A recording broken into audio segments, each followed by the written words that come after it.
ચાલ સાચું શોધીએ ઈશ્વરનું ઘર. દોસ્ત, મંદિર હોય છે. હોસ્પિટલના કમ્પાઉન્ડમાં એમ્બ્યુલન્સને દાખલ થતી જોઈ એ સાથે જ મારાથી પ્રાર્થના થઈ ગઈ. હે ઈશ્વર, આવનાર દર્દી જનરલ સર્જરીનું ન હોય તો સારું. આવી અટપટી પ્રાર્થના પાછળનું રહસ્ય સીધું સાદું હતું. હોસ્પિટલમાંથી જનરલ સર્જન રાજીનામું મૂકીને ચાલ્યા ગયા હતા અને હું ગાયનેકોલોજિસ્ટ હતો. હાથમાં ઓપરેશન માટેની નાઇફ પકડી શકું એવો એકમાત્ર ડૉક્ટર હું જ હતો. બીજા ડૉક્ટરો અલબત્ત હતા, પણ એ બધા મેડિકલ ઓફિસરો હતા. દર્દીઓને તપાસવાનું અને સારવાર આપવાનું કામ એ લોકો કરી શકે, પણ મોટી વાઢકાપ કરવાની ન તો એમને છૂટ હતી ન કુશળતા. ચીફ મેડિકલ ઓફિસરનો વહીવટી ચાર્જ પણ છેલ્લા 1 મહિનાથી મારા હાથમાં હતો. એમ્બ્યુલન્સમાંથી સ્ટ્રેચર ઉપર સૂતેલી એક સ્ત્રીને બહાર કાઢવામાં આવી. એને જોતા વેત હું રોગની ગંભીરતા સમજી ગયો. બપોરનો સમય હતો. આઉટડોર વિભાગ તો 2 કલાક પહેલાં જ બંધ થઈ ગયો હતો. દર્દીના સગા ઇમરજન્સી કેસ પેપર કઢાવે એ પહેલાં જ હું પગથિયાં ઉતરીને દર્દી પાસે પહોંચી ગયો. શું છે? ક્યાંથી આવો છો? શું થયું છે બાઈને? મારી જીભ સવાલો પૂછતી હતી. આંગળીઓ એ સ્ત્રીની પલ્સ માપી રહી હતી અને આંખો એના ચહેરાનું અને પેટનું નિરીક્ષણ કરી રહી હતી. ત્રણેય દિશામાંથી મળતા સમાચાર માઠા હતા અને સૌથી માઠા સમાચાર એને લઈને આવેલા એના કુટુંબીજનોએ આપેલા જવાબમાં સમાયેલા હતા. સાહેબ, મંગાજીના મુવાડેથી આવ્યા છીએ. આ મારી બૈરી છે, કેસર એનું નામ. 7 દાડાથી એને પેટમાં દુખે છે, જાડો થતો નથી. એક કોળિયો અનાજ ખાવાતું નથી. ખાવા જાય તો નીકળી જાય છે. કેસરનો વર આદિવાસી હતો. એના વાક્યો મેં થોડા ઘણા સુધારીને લખ્યા છે. એનું નામ છે. નામ મેં પૂછ્યું તો જવાબ મળ્યો, રૂમાલિયો. મતલબ કે સ્ત્રીનું પૂરું નામ કેસરબહેન રૂમાલસિંહ. રૂમાલે આપેલી માહિતી જ ઘણું બધું કહી આપતી હતી. બાકીનું કામ મારા હાથની આંગળીઓએ પૂરું કરી આપ્યું. મારું નિદાન થતું હતું. ઇન્ટેસ્ટિનલ ઓબ્સ્ટ્રક્શન એટલે કે કેસર કુંવરીના પેટમાં નાનું આંતરડું કોઈક ચોક્કસ જગ્યાએ અવરુદ્ધ થઈ ચૂક્યું હતું. એને કારણે ખાધેલો ખોરાક આગળ વધી શકતો ન હતો. ખોરાક આગળ ન વધે એટલે મળ બનવાનો તો પ્રશ્ન જ ક્યાં રહ્યો.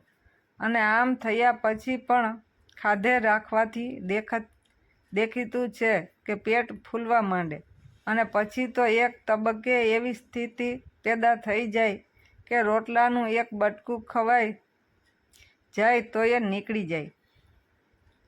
ભાઈ, તારી ઘરવાળીની હાલત ગંભીર છે. મોટા શહેરમાં મોટી હોસ્પિટલમાં મોટા ડૉક્ટર એનું ઓપરેશન કરે તો પણ એ ભાગ્યે જ બચે. આ નાનકડા ગામમાં તો આવું મોટું ગણાય એવું કશું જ નથી. અરે, સમ ખાવા પૂરતા એક સર્જન પણ નથી. માટે મારી સલાહ માન અને તારી કેસરનો કેસ પેપર કઢાવ્યા વગર જ બારોબાર અમદાવાદ ભેગી કર. એને સાહેબ, અમારે ભીલ લોકોને તો આ જ અમદાવાદ છે. આનાથી આગળ જવાના ન તો અમારી પાસે રૂપિયા છે ન આવડત. તમારે જે કરવું હોય એ કરો. જો તમે કેસ લેવાની ના પાડશો તો અમે તો એને અહીં જ મેલીને જતા રહીશું. હું સમજી ગયો કે ધર્મસંકટ શબ્દની વહેવારુ વ્યાખ્યા કોને કહેવાય.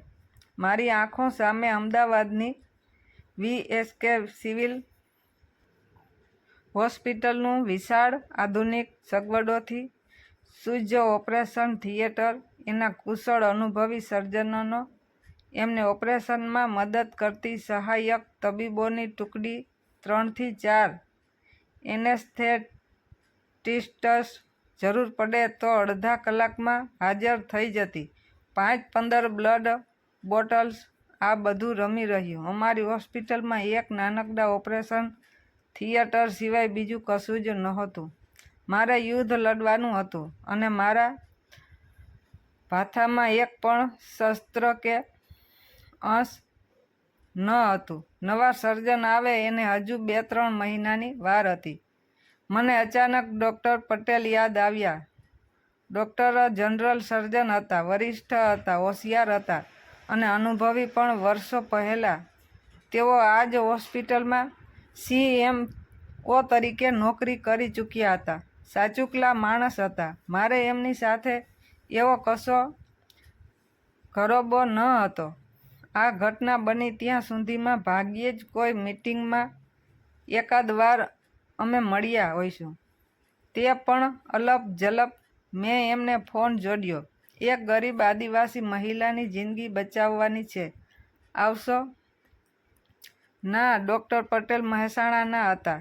એમની જીભ ઉપર રૂક્ષતા અને કટુતા હોવી તદ્દન કુદરતી બાબત ગણાય. કેમ ના પાડો છો? માણસ થઈને માણસનો જીવ નહીં બચાવો? માણસમાં માત્ર કરુણા જ નથી હોતી, સ્વમાન જેવું પણ કશુંક હોય છે. એ હોસ્પિટલમાં મેં 7 વર્ષ સેવાઓ આપી છે.